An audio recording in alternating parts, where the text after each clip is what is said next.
Imagine two people sitting next to each other at work, with the exact same job, title, and salary. Over 5 years, a strange gap opens up. One's bank account grows into something lasting, while the other's zeroes out at the end of every month. We often assume financial struggle is a simple math problem, the result of a small paycheck. This logic suggests that a raise or a better title will automatically end the cycle. Yet for many, the higher salary arrives and the struggle remains. Payday hits and there is a very real psychological rush. The account balance looks great, but fast forward 30 days, and that temporary high is replaced by an empty bank account. The disconnect happens because income and wealth are two different things. Income is the raw material flowing into the machine, the operational input. Wealth is the capital that survives the machine, the part you actually capture and put to work. If your habits dictate that every dollar coming in must eventually go out, earning more doesn't build a better life. It just means you are running faster on the exact same treadmill. This chart tracks the 30-day lifespan of a single paycheck, starting at 100%. Within 48 hours, a steep drop occurs as rent and utilities take their cut. Moving toward week 2, rapid, invisible microtransactions, food delivery, subscriptions, drain the remaining liquidity. You might think the obvious defense against this mid-month bleed is to simply earn more. If the pile is bigger to start with, the leaks shouldn't matter. But they do matter because of a behavioral trap called lifestyle inflation. This chart shows what usually happens when you get a raise. As your income steps up, your spending rises right alongside it to match the new salary.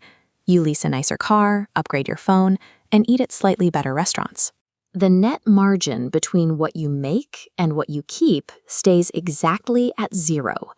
Those early month reflexes and the constant urge to upgrade your lifestyle act as a perfect counterbalance to your career growth. They are actively designed to neutralize any extra money you make.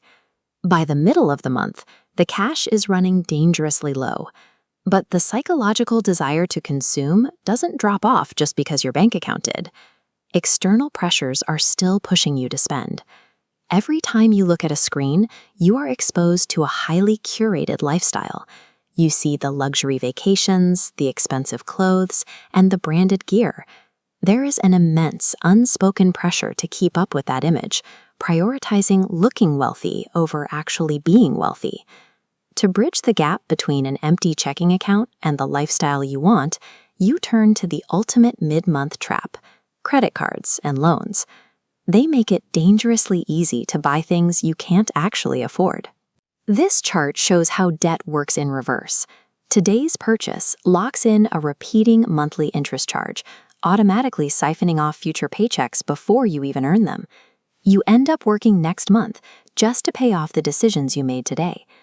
Now, let's look at the few people who manage to resist the spending, avoid the debt, and actually reach day 30 with cash left over. Typically, they do what they were taught. They put it in a traditional bank account to keep it safe. But there is a silent penalty for that sense of security, and it hits anyone lacking basic financial education. That penalty is inflation. While that money sits idle in a vault, doing absolutely nothing, the cost of living around it is rising. It looks safe on the screen, but inflation is quietly eroding its purchasing power.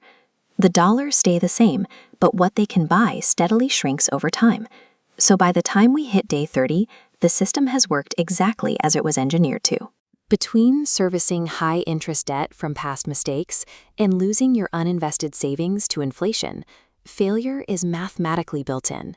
A graph easily reveals these financial leaks, but the solution requires addressing the time horizon trap, a psychological flaw in how we perceive the future.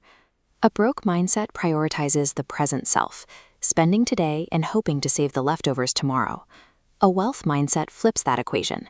It prioritizes the future self by investing first and only spending what remains. Escaping the cycle starts with awareness. You must track where every single dollar goes. Without this data, you cannot find or fix the microleaks quietly draining your account. The second step is control. This means aggressively delaying gratification.